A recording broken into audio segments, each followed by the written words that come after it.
Se você conhece o Frank Ocean, provavelmente tu já ouviu esse álbum, se não depois daqui vai ouvir porque é uma obra de arte, mas o ponto é outro. Essa obra é considerada por muitos um dos melhores álbuns de R&B da história, mas será que tu sabia que o surgimento desse projeto veio através de um golpe, por sinal um dos maiores golpes da indústria da música? Porque como eu sempre falo aqui, no mundo corporativo alguns golpes são legais. E se tem alguém que domina esse conceito, é o Frank Ocean. Então vem comigo que essa história é muito boa. Se você conhece o Frank ou se já viu algum outro vídeo sobre ele aqui no canal, tu deve saber que no começo da carreira o Frank Ocean passou por um problema que muito artista passa. Ele estava preso num contrato de merda. Muitas gravadoras contratam compositores para que eles escrevam músicas para os artistas mais populares da label. Por exemplo, essa música da Beyoncé foi um hit absurdo, mas sabe quem compôs essa música? O Frank Ocean. Só que na época o Frank não era tão conhecido, então ao invés de lançar através do seu nome, a gravadora sempre optava por repassar a letra para um artista mais conhecido. Dessa forma tem música da Beyoncé, Justin Bieber, Alicia Keys, entre várias outras que tem um dedo do Frank Ocean por trás.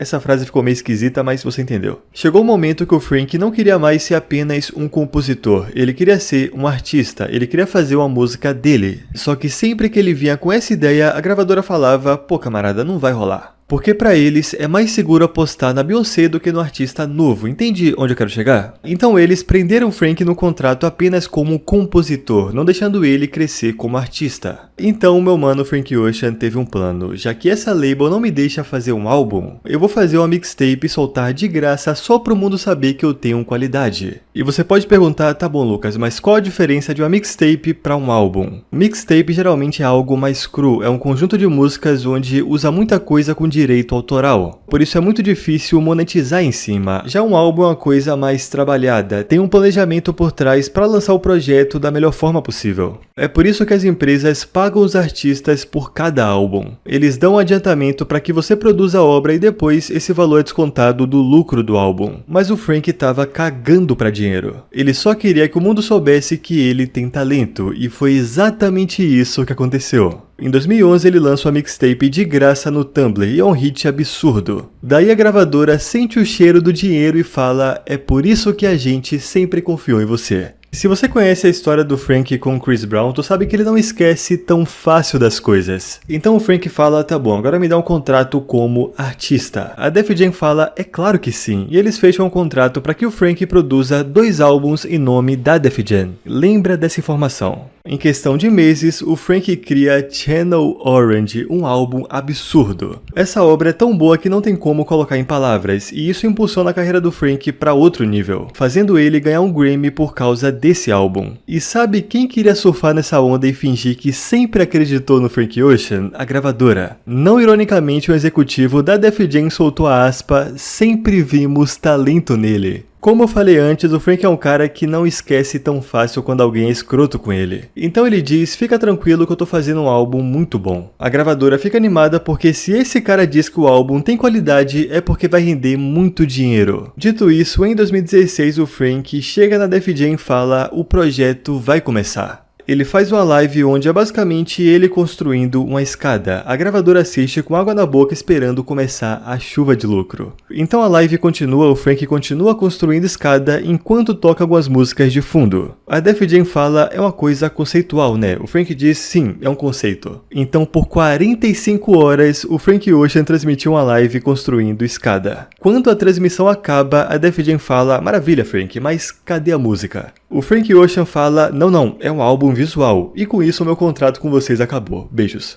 A gravadora fala, mas se não tem música, como que vamos lucrar em cima, inclusive descontar aquele dinheiro que você nos deve? O Frank diz, pode ficar tranquilo que eu vou dar um jeito. No dia seguinte, Blonde é lançado. E ouça que agora as coisas começam a ficar interessantes.